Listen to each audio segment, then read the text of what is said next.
Hi, welcome to the Bitchspot Quickies, the informational segment that lets you get in, learn something, and get out with no muss and no fuss. I'm your host, Cephas, author of the Bitchspot blog and co-host of the Bitchspot Report podcast, and I'm here today to talk to you about feelings and emotion and how these can, when unrestrained, diminish our capacity for making good decisions, evaluating evidence, and reacting critically to the world around us. Now, of course, humans evolved as an emotional species. It's helped us to form family groups and cohesive communities. It's helped us to form just societies and, at least to some degree, to react to others outside of our societal group a bit better than we might otherwise do. But it's also caused a lot of problems. It's created wars and generated hatred for no good reason. It's been responsible for racism and sexism, for fear and loathing of anything that's different from us.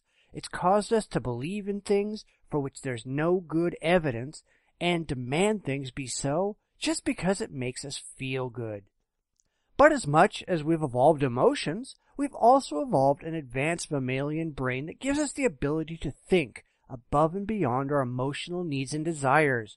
It gives us the ability to override base human emotions and make decisions based not on how we feel, but on how we reason. Yet, it's an unfortunate reality that far too many humans will embrace their emotional side and reject their rational side when it comes to making decisions. Now, certainly, emotion can and should play a part, but I can think of no decision where emotion ought to play the only or even the majority role. Take relationships, for example.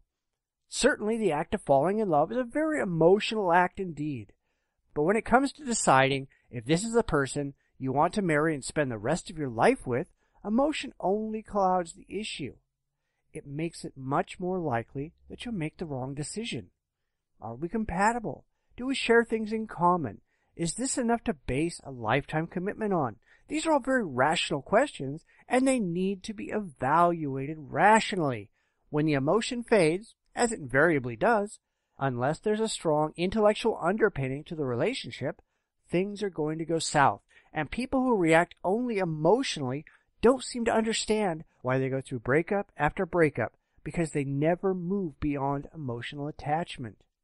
The fact is, being emotional to the detriment of all else produces demonstrably bad results most of the time. Yet so many people do exactly that over and over again. This is a huge issue, especially in the modern world, where an over-reliance on emotions far too often drives us down the wrong path and into irrationality. It's even worse when people who ought to know better, who are well versed in the scientific method and objectivity, suddenly take a hard right turn at Albuquerque and wander out into emotionally comforting la-la land because it feels better than dealing with a potentially emotionally uncomfortable subject matter. Well, guess what? The real world doesn't have to feel good. It doesn't have to make you happy. Whether we like it or not, there are a lot of very difficult, very uncomfortable decisions that we need to make every single day, whether we like it or not. And if we allow our emotions to run away with us, if we allow them to keep us from making the right decisions, the most rational decisions, because they might make us feel bad, how can we call ourselves advanced, intellectual human beings? Now, I point this out to people daily because it's that common. I don't want to say that this is a liberal problem or a conservative problem or a male problem or a female problem or a black problem or a white problem. This is a human problem. It's an issue that's built into every single one of us in our genes.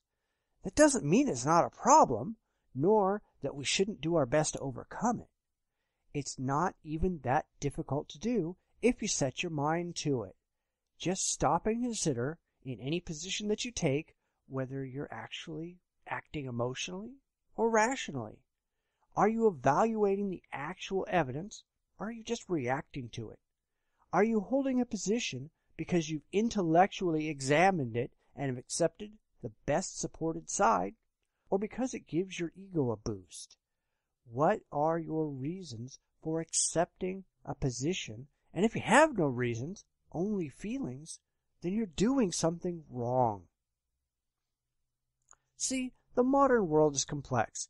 We live in a society where problems are nuanced and situations are rarely ever black and white. We need to understand not only what position we take, but why we ought to take it, and we need to constantly reevaluate our positions in light of new evidence to ensure that it's a position we ought to continue to hold. Is slavery wrong? Why or why not? Don't react to it. Think about it.